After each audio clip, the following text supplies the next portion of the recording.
been a while since I've done a video for my travel business, but the news of the past few weeks or a couple weeks related to the Carnival Triumph um, has necessitated that I at least try to respond to some general questions that I've received as a travel agent. Naturally, I was fortunate. I didn't have any clients on the Triumph, so I didn't have to worry about the aftermath of getting them home from Mobile, Alabama, which was not their port of disembarkation so originally. And so I wanted to just respond real quick because I am getting a lot of questions about, is the cruise industry safe? Is it going to be safe for me and my family to go on a cruise? And I feel like I need to show my support. Now, most of you know, especially my clients know, that I sell a lot of travel besides cruises. I'm not a cruise specific travel agent. I sell a lot of cruises, but I do a lot of land-based tours and all-inclusives and Disney, etc. So I'm not solely a cruise travel agent. So I say that to say I'm not biased from the standpoint that this is my only form of livelihood, so I feel like I have to respond in order to keep business flowing. I'm responding to show that I support the cruise line industry. In fact, I brought along my little Carnival soda mug that you get when you buy the soda packages on their ships, just to show that I am a fan of cruises in general. I don't necessarily think Carnival is the #1 cruise line in the industry, but I also think that they're going to get a tremendous bad rap after this tragedy or this accident. And I won't even call it a tragedy because no lives were lost. To me, a tragedy is when something happens and lives are lost. So let's distinguish the difference between an accident and a tragedy. Some are calling this a tragedy, and again, I fail to see the connection between calling this a tragedy and the fact that no lives were lost. So kudos to Carnival, first of all, for doing what they're supposed to do, which is protect the safety of those on board, including their own staff. And the fire that broke out in the engine room was an accident. Now they're investigating the accident.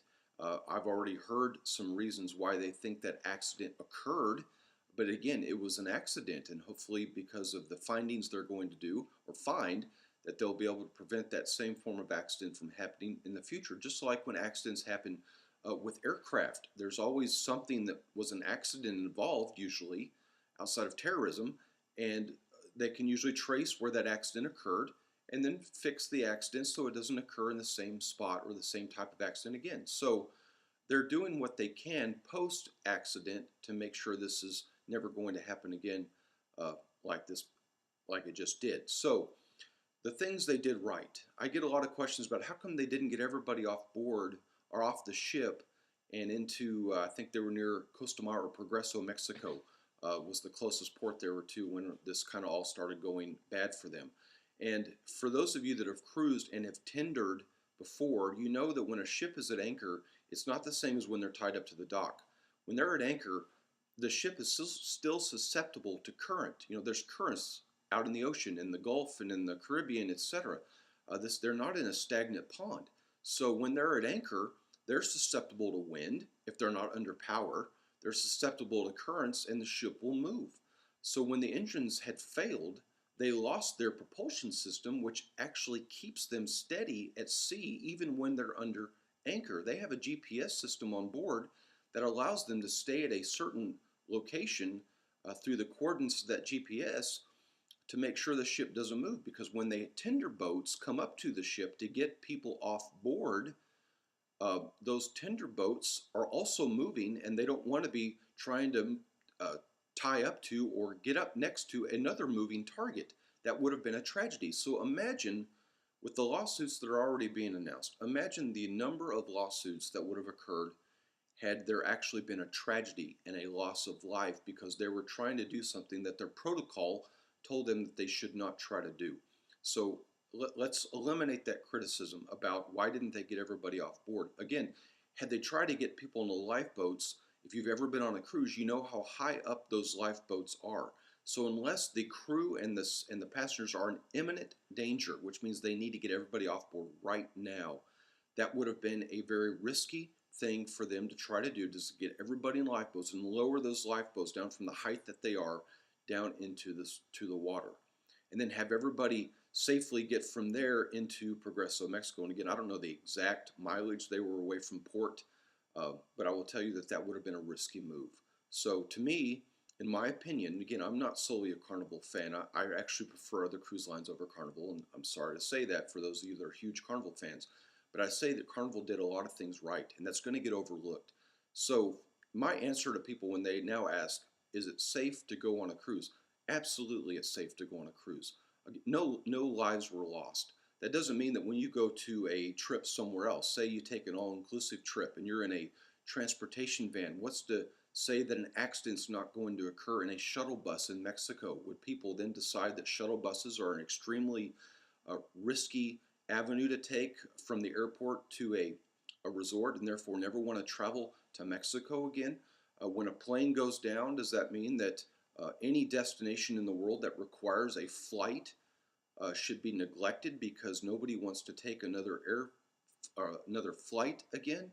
This is the overreaction that happens in our country, especially, and around the world, no doubt, when something like this happens. We are so prone to media hype and to not understanding the facts. Now, I'm not negating to the claims that have been made and the lawsuits filed for those that are sick. I'm sure because of some of the conditions, there very well can be some sickness that comes out of that. But hopefully the doctors will treat them and they'll be fine. So I understand there are some people that are really upset, and I'm not downplaying their reason to be really upset, but also understand that when the media starts to hype something up, they may not be giving you all of the facts involved in that event. They may be, for the sake of sensationalism and for the sake of selling their news story, which is they're in the business to do. Let's never forget that. They may be giving you the more hyped version than the other side of the equation, where people are praising somebody or some company because of the things they did right. And again, so I am supportive of the cruise line industry. I do not think this is a reflection of the safety. In fact, do your own research. I'm not going to tell you the statistics. Do your own. Google safety of the cruise industry, and you will find that the cruise industry as a whole over the past several years is one of the most safest vacations somebody can go on. That doesn't mean things don't go right. That doesn't mean storms don't come out of nowhere and cause uncomfortable situations while you're on board. But that does not necessarily translate into it being an overall tragedy where lives, again, are lost.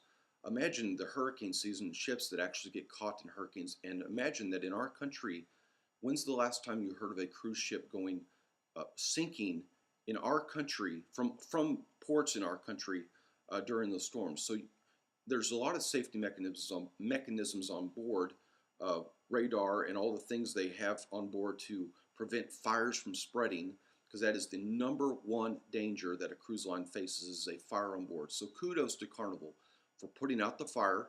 Nobody was hurt during the fire. Nobody died during the fire. But unfortunately, they had to deal with the aftermath of the engines going down because of that fire. So again, I'm not downplaying the tragedy or the accident, excuse me, for those that had to suffer through it. I'm not downplaying their suffering. I'm just trying to get everybody to see the facts involved. Do your research on the facts, and you'll find that Carnival did a lot of things right in this too. And they should be applauded for the fact that no lives are lost. And I know the rest of the cruise industry is not hoping that Carnival takes such a black eye on this that it puts a damper on the rest of the cruise industry. No, naturally, some other cruise lines are going to reap the benefit, unfortunately, of this. Maybe not unfortunately for them, but unfortunately there will be some people that will completely stay away from one cruise line and jump on board others because of an accident like that. But as soon as an accident happens somewhere else, the same thing's going to happen. But what I hope with this video is that you understand that this is not a cruise line industry-wide issue, and the cruise line industry should not pay for an accident. And that's what exactly this was. That's my editorial. I don't do a lot of editorials, but the hype and the news I've been reading and the questions I've been getting, I felt like I should speak out as a professional in the travel industry. Thank you for your time.